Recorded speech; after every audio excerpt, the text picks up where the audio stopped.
So I'm going to do some characters for you tonight. And for that, I'm going to need your favorite French artist. You go to a museum and you have like your happy space, you're like, oh, I like this painting. Matisse. Matisse, I love it. Thank you so much. And then I'd love to borrow, if I could, an outer layer of clothing, like a sweater or like jacket or something you took with you tonight. Yes, this is lovely. Thank you so much. All right. So this evening, Communikate presents Matisse.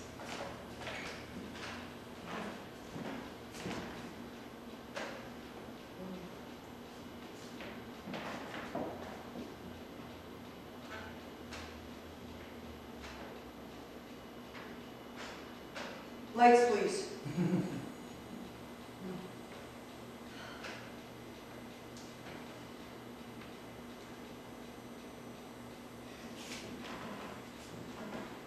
I love this mural. I know, like, why would I come to, like, the Bonds collection in the middle of Philadelphia, you know, during the winter when it's cold like this? But I'm going to tell you why, because I fucking love this Matisse mural. I love it. The guy was losing his sight and his ability with his hands, and what does he do in his late 80s? But he decides to paint a fucking wall with giant birds just floating across the sky. And these deep belly blues that are like undulating waves of nourishment. This guy's like my grandpa. My grandfather is 99 years old. And my grandfather, I mean, he doesn't paint murals on the wall, but the guy, he loves his martinis. Lives at the Morningside Retirement Home, and every day, 5:15 p.m., martini time. So you gotta call Grandpa, well, he's a little lucid, at any time before about 5. Because after that, World War II mixes his first wife with his second wife, and the narrative is just very incoherent. But anyway, he reminds me of my grandfather. This is his jacket. This is my grandfather's jacket. He fought in the mighty 8th Air Force. 25 missions over Germany. Boom. And he showed me this wonderful picture of my grandfather in the Air Force. And he's on the airfield. And it's him and his 3 buddies. And they're all wearing these beautiful, beautiful leather jackets. And you got this Matisse blue sky. And they're all looking upward. And it's full of possibility and hope. Just like these birds.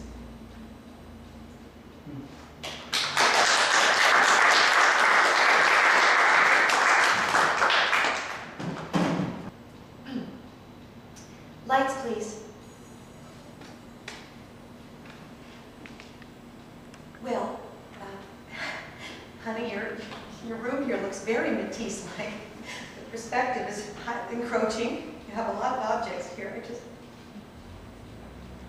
I just don't think you can take all of this with you to college. I don't think this is all going to fit in the Volvo. And I'd like to keep some of it here, if you don't mind. Your ice skating trophy that well, it's true, they gave it to everybody that participated in the ice skating competition, but the fact that you showed up and you were able to skate backwards and then twist around and skate backwards with the other foot, I mean, that shows a lot. No, I'm not embarrassing you. I think it shows a lot of dexterity with your feet. And what about this one? Oh, that picture of you and I and your father the first time you went to Europe. I was so proud of you. I'm clutching so tightly that my tendons are just about to burst out of my hands. I know, I'm not gonna, I don't want to make you feel uncomfortable. You're a part of this house, you know. You're like the mortar in the base of this home.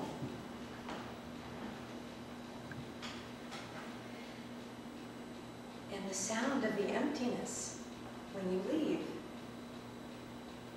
is palpable. No, don't, honey. I know. I'm very excited. Vassar is a wonderful place for you. And you're going to learn a lot about art and ideas.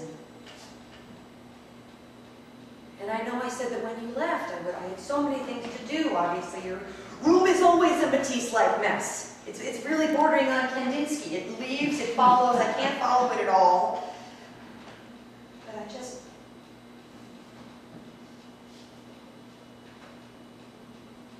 the silence in my heart.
So that sailors, when they were homesick,